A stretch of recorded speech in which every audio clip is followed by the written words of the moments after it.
Assalamualaikum, Assalamualaikum warahmatullahi wabarakatuh dan selamat sejahtera. Okey, insyaAllah hari ini Cikgu Azman akan menerangkan bab 3, sumber pembiayaan perniagaan. Okey, apa yang akan pelajar pelajari? Okey, yang pertama, sumber perniagaan untuk sesebuah perniagaan, jenis-jenis modal, sumber pembiayaan perniagaan, sumber pembiayaan luaran, agensi kerajaan yang terlibat memberikan bantuan pembiayaan, kekuatan dan kelemahan sesuatu perniagaan, prosedur mendapatkan sumber pembiayaan untuk sesebuah perniagaan, contoh prosedur permohonan pembiayaan agrobank, contoh prosedur permohonan pembiayaan MARA. Okey, cikgu akan terangkan 9 perkara tersebut. Okey, seterusnya, sumber pembiayaan untuk sesebuah perniagaan. Seseorang usahawan mesti mengenal pasti sumber pembiayaan yang sesuai berdasarkan jumlah modal yang diperlukan dan jenis perniagaan yang akan dilakukan. Okey, cikgu ulang suara. Seseorang usahawan mesti mengenal pasti sumber pembiayaan yang sesuai berdasarkan jumlah modal yang diperlukan dan jenis perniagaan yang akan dilakukan. Okey, maksudnya seorang usahawan tu mesti dia kena pastilah sumber pembiayaan. Dia nak buat pinjaman. Pembiayaan tu maksudnya pinjaman. Dia nak buat pinjaman berapa banyak, dengan modal berapa banyak, dan jenis perniagaan apa yang dia nak buka. Contohnya milikan tunggal ke, perkongsian ke, dan sebagainya. Okey, seterusnya jenis modal. Okey, terdapat 4 jenis modal, iaitu wang tunai, inventory, bangunan, jentera. Okey, cikgu ulang suara. Terdapat 4 jenis modal, iaitu wang tunai, inventory, bangunan kilang, jentera. Okey, untuk makluman para pelajar, inventory adalah stok. Okey, tapi kita dalam buku kita pakai dengan item inventory. Kita kena guna sebagai inventory. Okey. Cikgu mudahkan akronimnya ialah WTI BKJ. WTI BKJ. WTI WTI WTI BKJ. Boleh para pelajar? WTI BKJ.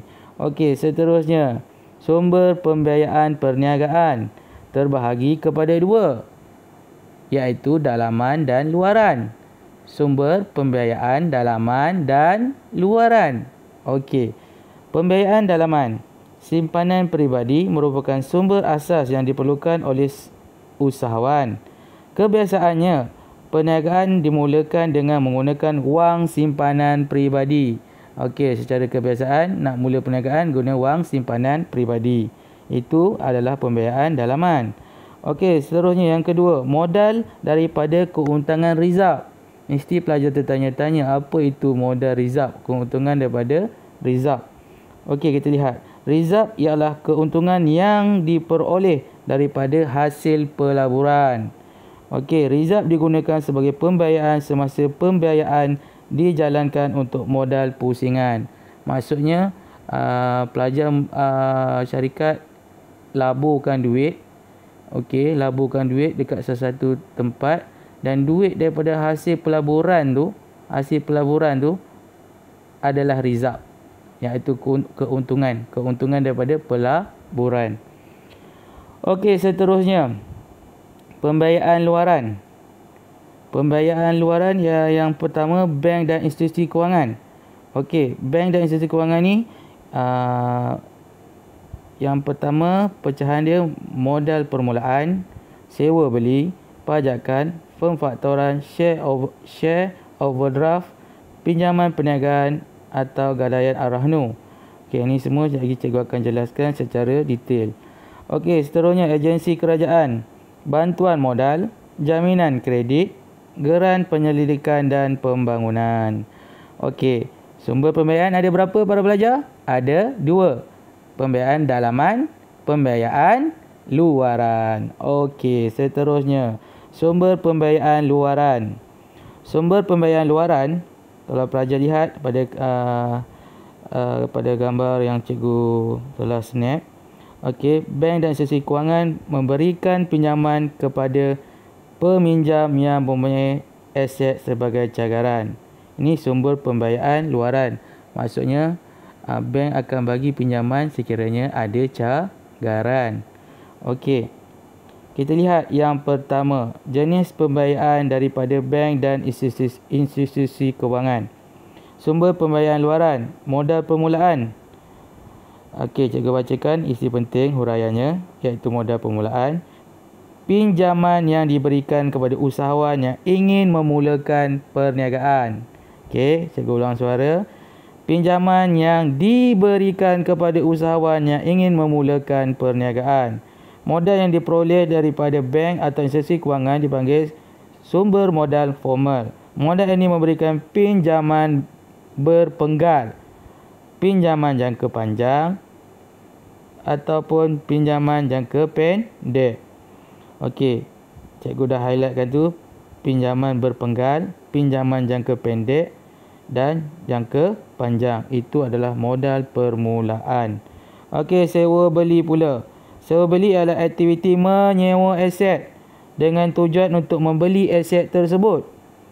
Okey, bank atau institusi kewangan akan membeli aset tersebut dan menyewakannya kepada usahawan. Hak milik hanya akan berpindah kepada usahawan selepas semua ansuran dijelaskan. Contohnya pembayaran rumah, kedai dan kenderaan. Pelajar boleh faham tak? Sewa beli bagaimana? Sewa beli, pelajar beli rumah atau rumah kedai atau kenderaan.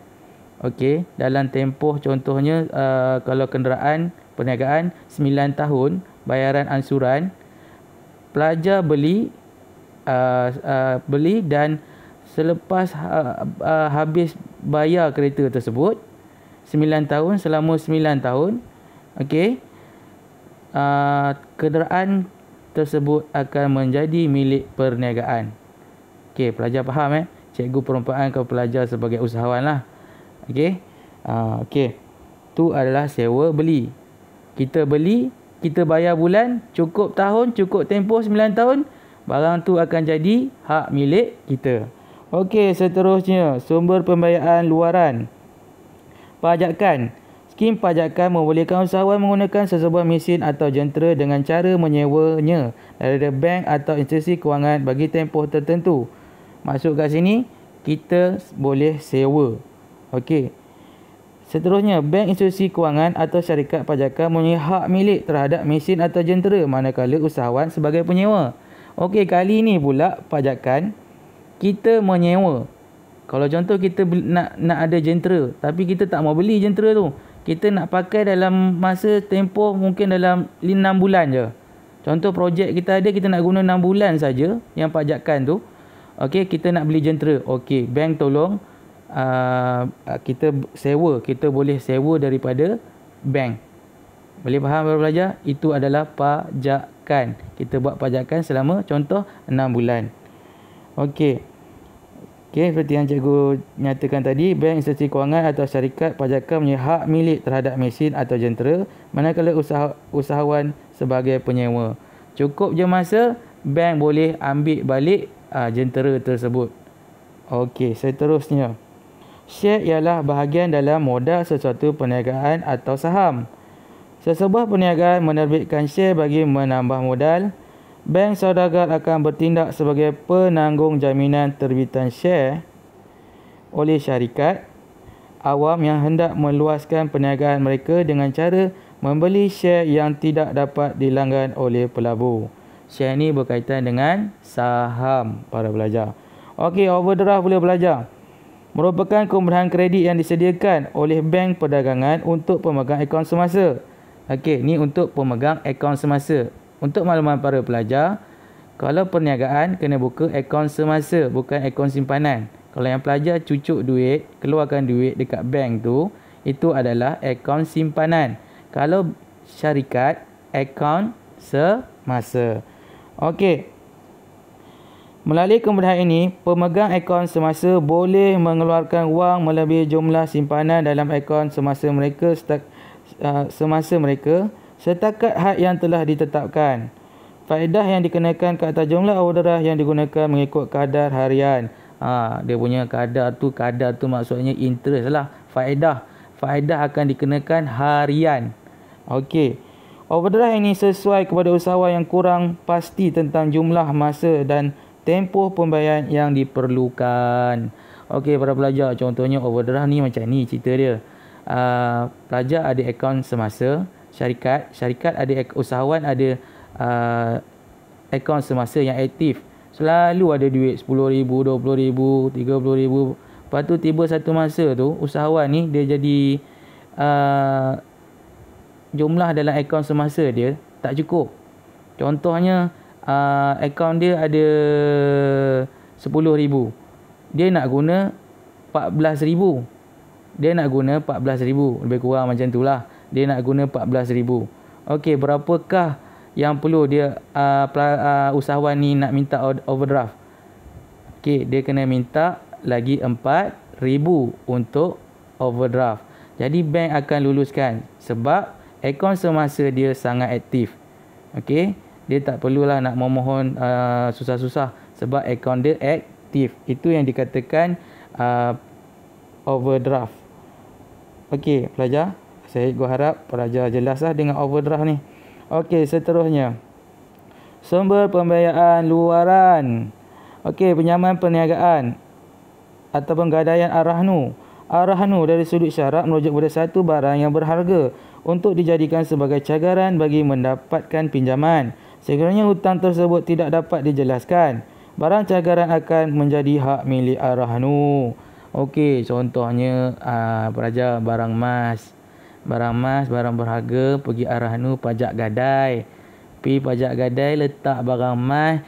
Okey, sekian. Makcik kena bayar bulan-bulan, banyak berapa. Okey, lepas tu baru boleh dapat balik barang kalau dah jelaskan semua yang bayaran yang kita dapat. Kita dapat pinjaman kan? Kita dapat pinjaman daripada kita letak gadaian tu. Berapa yang kita dah bayar, dah lengkap, dah habis bayar, baru kita dapat balik barang kita. Barang emas tadi. Tapi contohnya, sekira barang cagaran tu, kita tak dapat jelaskan. Jadi barang itu akan menjadi milik ar-rahnu. Okey, seterusnya pemfakturan. Pemfakturan merupakan kemudahan pembelian akaun penghutang atau invoice yang disediakan oleh bank dan institusi kewangan atau syarikat pemfakturan untuk sesebuah perniagaan. Syarikat pemfakturan akan membeli invoice atau akaun belum terima pada harga diskaun. Melalui kemudahan ini, peniaga memindahkan tugas pengutipan hutang daripada pelanggannya kepada syarikat pemfakturan. Contohnya macam inilah para pelajar. Cikgu nak bagi contoh syarikat pemfakturan. Contoh cikgu ambil koperasi lah. Cikgu ambil satu syarikat iaitu syarikat koperasi. Syarikat koperasi dia ada penghutang. Penghutang tu akaun belum terima lah. Okay? Penghutang. Contohnya penghutang dia adalah sekolah A. Okey. Jadi sekolah A berhutang dengan koperasi sekolah cikgu. Iaitu sebanyak RM10,000. Jadi cikgu dah banyak kali dah tanya kat sekolah A bila nak bayar. Okey. Tak bayar-bayar dah sampai ke tahun kedua. Koperasi memerlukan wang. Jadi koperasi menjualkan invoice koperasi kepada syarikat pemfakturan dengan harga diskaun. Kalau nilai dia RM2,000, mungkin harga yang dijual kepada syarikat pemfakturan bernilai RM1,600 ke. Okey, macam itulah ke syarikat pemfakturan untuk ada keuntungan. Okey, jadi kira syarikat pemfakturan ni bila dah beli invoice tu adalah cara hutang, belian secara hutang pelajar, dokumen secara hutang. Jadi bila dah beli syarikat pemfakturan dah beli invoice daripada koperasi cikgu, sekolah cikgu, dia akan pergilah kutip hutang daripada sekolah A tersebut. Okey, jadi cikgu dah tak ada mengena-mengena dah dengan sekolah A tu. Jadi sekolah A tu sekarang berurusan dengan siapa? Dengan syarikat pemfakturan. Jadi syarikat pemfakturan lah yang akan menyuruh sekolah A membayar hutang-hutang tersebut. Okey, seterusnya akronim. Daripada yang kita belajar tadi tu, okey, ada 7 iaitu MPSB, PSOGP. Apa MP para pelajar? Modal permulaan. SB apa? Sewa beli. P apa? Pajakan. S share. O overdraft. G adalah gadaian Arhanu tadi tu. Okey, P apa belajar? Yang last sekali pemfaktoran. Okey, sama-sama dengan cikgu kita baca akronim ini. Kita hafal bersama MPSB PSOGP. MPSB PSOGP. Okey, ulang suara MPSB PSOGP. Macam GP MotoGP itulah. Takkan tak boleh ingat baru belajar MotoGP boleh ingat. Okey, seterusnya kita terus kepada agensi kerajaan. Okey, kemudahan kewangan oleh agensi kerajaan. Kerajaan ada bagi 3 kemudahan, iaitu bantuan modal. Okey, bantuan modal ni. Okey, bantuan modal. Bantuan modal memang mudah bagi kaki tangan kerajaan untuk mendapat bantuan modal. Okey, sebab kaki tangan kerajaan. Geran penyelidikan dan pembangunan. Okey, seterusnya jaminan kredit. Okey, ini adalah kemudahan kewangan yang diberikan oleh agensi kerajaan. Okey, seterusnya agensi kerajaan terlibat memberi bantuan pembiayaan. Ada 5. Okey, yang pertama, okey, Majlis Amanah Rakyat MARA. Okey, memainkan peranan penting dalam perniagaan kaum Bumiputera untuk membangunkan usahawan berjaya dan inovatif. Usahawan perusahaan kecil dan sederhana PKS boleh mendapatkan modal daripada MARA sama ada memulakan perniagaan atau mengembangkan perniagaan mereka. Okey, MARA ni cikgu dah highlightkan merah, perniagaan yang dikhususkan kepada perniagaan kaum Bumiputera. Okey, seterusnya skim yang ditawarkan oleh MARA, pembayaran kontrak ekspres, pembayaran peningkatan perniagaan, jaminan usahawan MARA. Okey, seterusnya agensi kerajaan yang terlibat memberi bantuan pembiayaan. Tabung Ekonomi Kumpulan Usaha Niaga Tekun mengamalkan konsep pinjaman asas simpanan, iaitu pinjaman yang diberi kepada peniaga akan digunakan sebagai modal tambahan dalam urusan perniagaan. Objektif adalah menawarkan modal tambahan kepada usahawan, menggalakkan budaya menabung dalam kalangan peniaga kecil, pinjaman serendah RM500 hingga RM50,000, bayaran balik pinjaman antara 5 bulan hingga 5 tahun. Ini adalah tekun. Okey, tabung ekonomi kumpulan usaha niaga tekun. Okey, skim yang ditawarkan, pembiayaan tamanita, pembiayaan kontrak, pembiayaan teman tekun, pembiayaan tekun niaga, program pembangunan usahawan bekas tentera, permohonan program pembangunan usahawan profesional muda Bumiputera. Okey, seterusnya agensi kerajaan yang terlibat memberi bantuan pembiayaan. Yang ketiga para pelajar, CGC. Okey, Credit Guarantee Corporation Malaysia Berhad, CGC, dikenali sebagai syarikat jaminan kredit Malaysia, memainkan peranan pembangunan dalam menyokong agenda pembangunan ekonomi negara dengan membantu usahawan PKS untuk berdaya maju dan tidak mempunyai cagaran untuk mendapatkan pembiayaan daripada institusi kewangan, berperanan sebagai pemberi jaminan kredit agar permohonan pembiayaan senang diluluskan oleh institusi kewangan. Maksudnya macam mana? Tak perlu ada cagaran. Okey, agensi Credit Guarantee Corporation Malaysia Berhad ni akan tolong syarikat usahawan bagi membantu mendapat kelulusan untuk nak dapat pinjaman daripada institusi kewangan. Okey, seterusnya agensi kerajaan yang terlibat memberi bantuan pembiayaan. Agrobank merupakan sebuah bank milik kerajaan di bawah naungan Kementerian Kewangan yang fokus kepada pembangunan dan perniagaan berkaitan pertanian. Para pelajar, kalau agrobank ingat pertanian. Okey, menyediakan pelbagai dana dan tabungan untuk memberi pinjaman pada kadar caj perkhidmatan yang rendah kepada para petani untuk membeli tanah, mesin, jentera, jentolak dan sebagainya. Okey, antara dana yang disediakan, modal usahawan satu Malaysia, kemudahan pembayaran modal kerja, program agropreneur muda. Okey, seterusnya, agensi kerajaan yang terlibat memberi bantuan pembiayaan. Kementerian Sains, Teknologi dan Inovasi menawarkan geran insentif dalam bidang sains dan teknologi untuk menggalakkan syarikat-syarikat Malaysia terlibat dengan penyelidikan dan pembangunan produk. Kalau tentang penyelidikan dan pembangunan produk, kalau buat kajian dan sebagainya, nak buat produk dan sebagainya, boleh minta tolong MOSTI. Okey. Dana yang disediakan, dana SMART, dana Go, dana Facility, dana INO. Saja boleh rujuk dalam buku teks. Okey, seterusnya. Kekuatan dan kelemahan jenis pembiayaan untuk sesebuah perniagaan.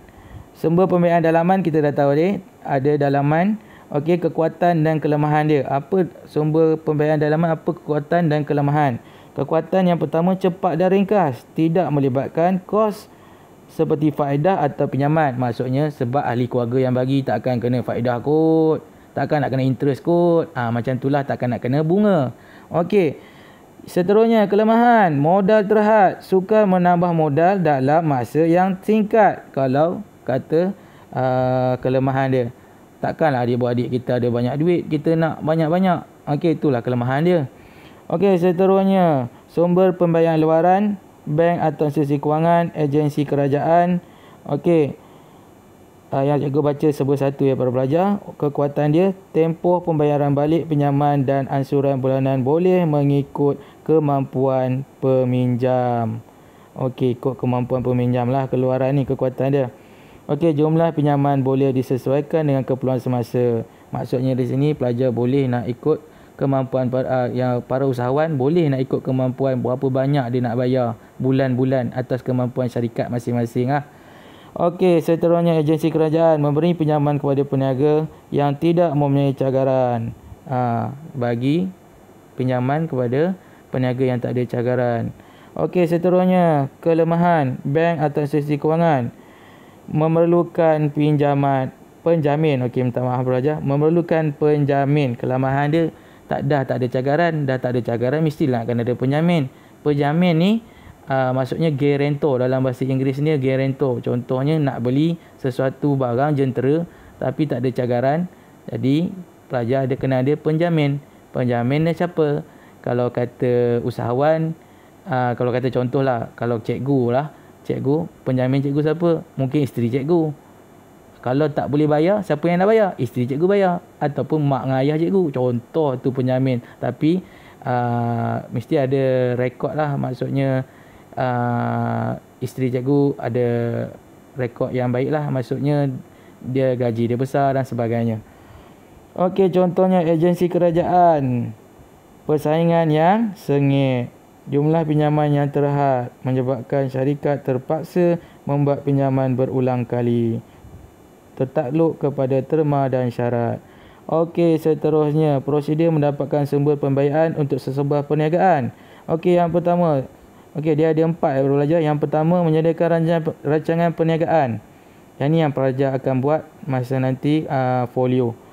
Okey, kedua, mendapatkan khidmat nasihat kewangan. Yang ketiga, membuat permohonan. Yang keempat, pembiayaan diluluskan. Ada berapa step semua pelajar langkah? Ada 4 langkah untuk memohon. Okey, prosedur mendapatkan sumber pembiayaan.